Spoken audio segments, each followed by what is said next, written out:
E se eu te dissesse que a Coreia não nasceu apenas de reis e batalhas, mas de deuses, heróis e lendas? Antes das dinastias e impérios, 3 poderosos reinos competiam pelo domínio da península, cada um guiado pelos seus próprios espíritos divinos. Hoje, você vai conhecer os 3 reinos da Coreia e os deuses que moldaram o destino de uma civilização inteira. Nos séculos que antecederam Cristo, o norte da península era dominado por Goguryeo, o mais poderoso e guerreiro dos 3 reinos. Seu povo acreditava descender diretamente dos deuses celestiais, e o seu primeiro rei, Jumong, era filho de um deus do céu e de uma mulher mortal. A lenda diz que Jumong nasceu de um ovo de luz e foi abandonado no rio por medo da sua origem divina. Mas o destino guiou-o. O ovo foi protegido pelos espíritos das águas, e o jovem cresceu com uma força sobre-humana.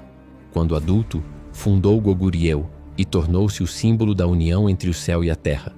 O povo de Goguryeo acreditava que os deuses enviavam dragões e trovões para protegê-los nas batalhas, e que cada rei herdava o espírito de Jumong, o filho do sol.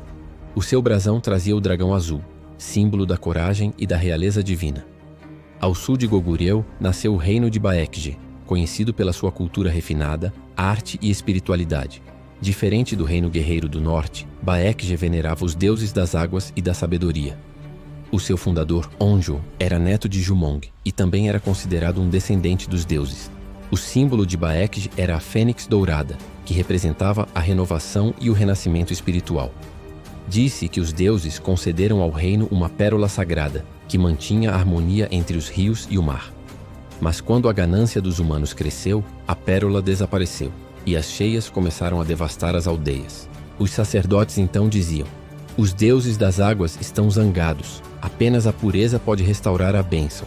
Baekje também foi o primeiro a introduzir o budismo na península, acreditando que os deuses e os ensinamentos de Buda poderiam coexistir. Assim, o reino tornou-se conhecido como o Reino da Luz Divina, onde espiritualidade e beleza caminhavam juntas. Mais a leste, cercado por montanhas sagradas, surgiu o reino de Silla, o mais místico dos 3.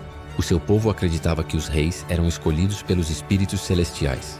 A fundação de Silla começou com um milagre. Um ovo dourado desceu dos céus e pousou numa clareira iluminada. Do ovo nasceu um menino chamado Park Hyokgeus, que se tornaria o primeiro rei. Quando ele falava, o som ecoava como um trovão. Quando sorria, a luz do sol seguia-o. Após a sua morte, o seu corpo ascendeu aos céus em forma de dragão, um sinal de que retornava ao mundo dos deuses. Silla também acreditava nos Hwarang, jovens guerreiros sagrados escolhidos pelos deuses, treinados não apenas em combate, mas também em arte, música e filosofia.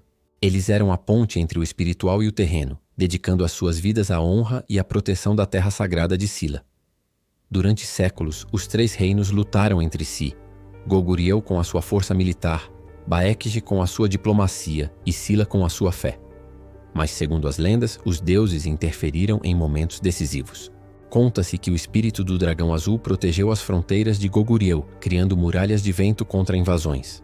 Enquanto isso, os deuses das águas de Baekje inundavam os campos inimigos, confundindo exércitos inteiros.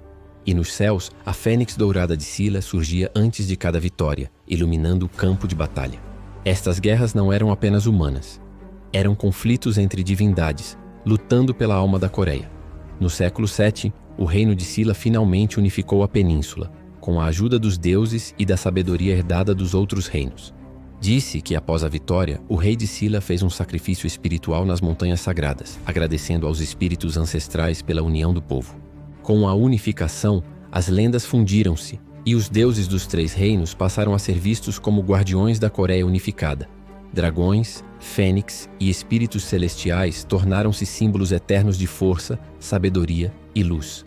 Os 3 reinos da Coreia não foram apenas impérios, foram capítulos escritos pelos deuses. Cada um representava uma força essencial: o poder, a sabedoria e a fé. E ainda hoje, as montanhas, os rios e os templos da Coreia guardam vestígios dessas antigas divindades, sussurrando histórias de reis nascidos de ovos dourados e de dragões que dançam nas nuvens. Gostou do vídeo? Inscreva-se no canal e descubra como as lendas moldaram as civilizações do passado.